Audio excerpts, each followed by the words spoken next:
अस्सलाम वालेकुम स्टूडेंट, अब नया कर लेते हैं। Uniform metre rule is supported at its centre is balance by two forces 12 and 20। यानी अब देखें यहाँ पर दो फोर्स दिए हुए, एक 12 और 20। तो इसको हम फर्स्ट बोलेंगे, इसको सेकंड फोर्स बोलेंगे, F1 और F2। इफ़ 20 अब 20 कौन सी है? F2 है। Force is applied place at distance 3 metre. तो अगर ये फोर्स 2 है तो इसका लेंथ भी, डिस्टेंस भी क्या होगा? ये 2 होगा। तो इसको हम F2 बोलेंगे, इसको D2 बोलेंगे, याद रखिएगा। एंड फाइंड द पोजीशन 12 यानी हमें फर्स्ट फोर्स दी हुई है और उसकी अदर साइड मालूम करनी है। तो यहाँ पर और ये यहाँ पर हमें डिस्टेंस मालूम करना है D1। इफ़ द 20 अब हमें तो क्या दिया है? सेकंड न्यू फोर्स दी है, इस मूव टू 4 सेंटीमीटर। अब उसका डिस्टेंस हमें क्या है? क्या दिया हुआ? 4 सेंटीमीटर। तो from pivot then find force to replace 12 and newton force. तो अब हमें यहाँ पर फोर्स मालूम करना है और यहाँ पर हमें क्या मालूम करना है? डिस्टेंस। चले आए डेटा देखते हैं। F1 जैसे मैंने बताया 12 है, तो इसको F1 है, और ये 20 है तो F2। अब ये 3 मीटर F1 है या F2 है, मैंने बता दिया 20 न्यूटन के साथ 3 मीटर है, तो ये आपकी F2 है, तो ये D2 है। तो ये D2 3 मीटर है और D1 मालूम करना है। इस सब पहले वाले में हमें D1 मालूम करना है। तो क्या है?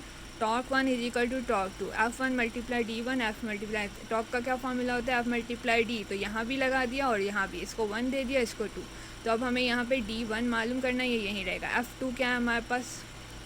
F2 है हमारे पास 20 और D हमारे पास है 3, और यहाँ पर F1 है, F1 क्या है हमारे पास? 12। अब क्या करेंगे? D मालूम करना है, 20 मल्टीप्लाई 3। अब ये 12 यहाँ डिवाइड हो रहा है, इधर जाके क्या हो जाएगा? Multiply. 3 1 the 3, 3 4 the 12, 4 1 the 4, 4 5 the 20। तो D1 हमारे पास क्या आ गया? 5 मीटर। अब इसके बाद हम यहाँ पर D2 हमारे पास है, उसने दिया ये 4 मीटर, और F2 भी 20 है, उसने कहा ये दोनों चीज़ें यहीं रहेंगी। अब आप F1 मालूम करें और डिस्टेंस वन हमें पता नहीं था, वो हमने निकाल लिया। तो अब यहाँ पर क्या है? इसमें भी वही फार्मूला होगा, F1 multiply D1, F2 multiply D2। अब यहाँ हमें F1 मालूम करना है, तो ये ऐसे ही रहेगा, और मल्टीप्लाई D क्या है हमारे पास? 5, F2 क्या है हमारे पास? 20 का 20, और D2 क्या है? अब 4 है। तो यहाँ पे क्या होगा? 20 मल्टीप्लाई 4 अपॉन 5, और यहाँ F1 आ जाएगा। 5 1 द 5, 5 4 द 20, और 4 4 द 16। अब हमारे पास क्या आ जाएगा? 16 न्यूटन। तो क्वेश्चन ये भी बहुत इजी है, डिफ़िकल्ट नहीं है, तो मैंने समझा दिया है। अस्सलाम वालेकुम। चैप्टर नंबर 4 का नेक्स्ट न्यूमेरिकल है, horizontal and vertical components of a force are 4 newton and 3 newton respectively.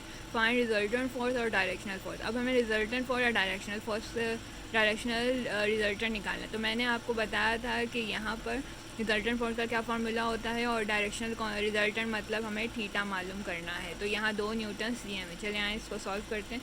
Data Fx is equal to 4n and Fy is equal to 3n। अब उसने क्या बोला है? Horizontal and vertical respectively. Respectively का मतलब होता है जो पहले होता है वो पहले का होता है, और जो दूसरा होता है वो दूसरे का। तो पहले क्या लिखा है? हॉरिजॉन्टल, तो ये 4n है, वर्टिकल 3n है। ये हो गया रिजल्टेंट फॉर्म मालूम करना है। डायरेक्शनल रिजल्टेंट हमें मालूम करना है थीटा। तो सॉल्यूशन क्या हो जाएगा हमारे पास? अब यहाँ इसका फार्मूला आपको याद हो, ये है रिजल्टेंट फोर्स का फार्मूला, और ये है डायरेक्शनल रिजल्टेंट यानी टेंजेंट इसका फार्मूला है। इसमें हमें ये मालूम करना थीटा। तो क्या हो जाएगा? सिंपल सा क्वेश्चन शुरू करते हैं। Fx हमारे पास क्या है? 4, इसका स्क्वायर हो जाएगा, 3 का स्क्वायर हो जाएगा।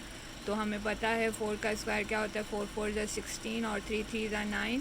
जब 16 में प्लस 9 करेंगे तो हमारे पास आ जाएगा 25, और 25 किसका रूट होता है? 5 का। तो यहाँ हमारे पास क्या आ गया? 5 न्यूटन। अब सेकंड हम कर लेते हैं। थीटा मालूम करना है, तो सबसे पहले थीटा को यहीं रहने देते हैं। ये टेंजेंट यहाँ क्या हो रहा है? मल्टीप्लाई, दूसरी साइड जाके डिवाइड होगा, लेकिन इसकी पावर क्या हो जाएगी? इन्वर्स। यानी हम क्या करेंगे? इसको ऊपर ही ले आएंगे, इसको इन्वर्स। ये प्लस पावर है, ये दूसरी साइड जाके -1, यानी इन्वर्स, टेंजेंट इन्वर्स हो जाएगा। Fy अपॉन Fx ऐसे ही रहेगा। अब Fy हमारे पास क्या है? 3, और Fx हमारे पास क्या है? 4। 3 और 4 को जब हम डिवाइड करेंगे और टेंजेंट यहाँ लिखेंगे, टेंजेंट -1, 3 अपॉन 4 को जब डिवाइड करेंगे तो आएगा 0.75, एंड जब इसका टेंजेंट इनवर्स हम निकालेंगे कैलकुलेटर से, कैसे निकालेंगे, शिफ्ट टेंजेंट लिखते हैं तो टेंजेंट आता है, शिफ्ट टेंजेंट लिखेंगे तो टेंजेंट इनवर्स आएगा। और यहाँ पर फिर हम क्या कर देंगे, इसका टेंजेंट निकालेंगे तो आएगा 36.86। तो ये हमारे पास क्या आ गया, थीटा। तो यकीनन आपको रिजल्टेंट फॉर द डायरेक्शनल का न्यूमेरिकल समझ आया होगा। तो चलें अब आगे। सो स्टूडेंट, ये नेक है, machine mechanic use double arm spanner to turn a nut, he applied a force 50 newton, ये फोर्स आ गई, end of the spanner end produces a torque, torque आ गया, फाइंड द लेंथ। तो सिंपल सा ये क्वेश्चन है, लेंथ मालूम करना है, दो चीज़ें दी हुई हैं, देख लेते हैं, फोर्स 50 न्यूटन और 60 और लेंथ डी को लेंथ से शो करेंगे। तो फॉर्मूला क्या है, torque is equal to F multiply D. तो यहाँ पर अब क्या कर देना है हमने, एफ़ क्या है 15 और डी क्या हमारे पास हमने मालूम करना है, और टॉर्क हमारे पास है 60। तो ये कोई भी चीज़ मल्टीप्लाई होती है दूसरी साइड जाके क्या हो जाती है, डिवाइड, 60 से 15 डिवाइड हो जाएगा। तो इसको क्या कर देंगे, जब इसको डिवाइड करेंगे तो आ जाएगा हमारे पास 4, 5 3 ज़ा 15, 5 1 ज़ा 5, 5 2 ज़ा 10, 3 1 ज़ा 3, 3 4 ज़ा 12, डी इज इक्वल टू 4। छोटी छोटी कैलकुलेशन आप खुद भी कर सकते हैं। इसी का एक और क्वेश्चन देख लेते हैं जल्दी से। If he wants to produce a torque 80 newton metre, तो यहाँ 80 दे दिया है with same spanner, then how much force he should apply. तो अब हमें क्या मालूम करना है, फोर्स मालूम करना है। तो यहाँ पर हमारे पास डी हमें क्या है, डी हमारे पास है।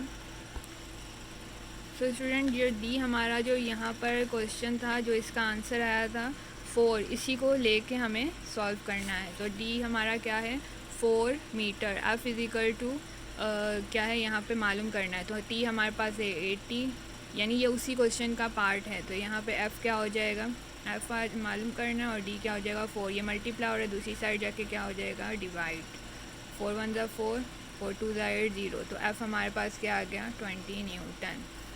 तो यकीनन स्टूडेंट आपको ये समझ आया होगा। ये ए बी पार्ट था, उसकी जो डी आया था यहाँ सवाल में नहीं है, तो उसी सेम, उसने कहा सेम को यूज़ करो, तो डी जो आंसर आया था उसको लेकर यूज़ करें। तो यकीनन आपको ये न्यूमेरिकल समझ आए होंगे। और इससे पिछली वीडियो में मैंने न्यूमेरिकल इसके दूसरे समझा दिए, तो आप सारी वीडियो ज़रूर देखा करें, लाइक कमेंट करके ज़रूर बताएँ और इसको शेयर भी कर दिया करें। तो सब्सक्राइब ज़रूर कर दीजिएगा, आगे मैं नेक्स्ट चैप्टर आपको समझाऊँगी।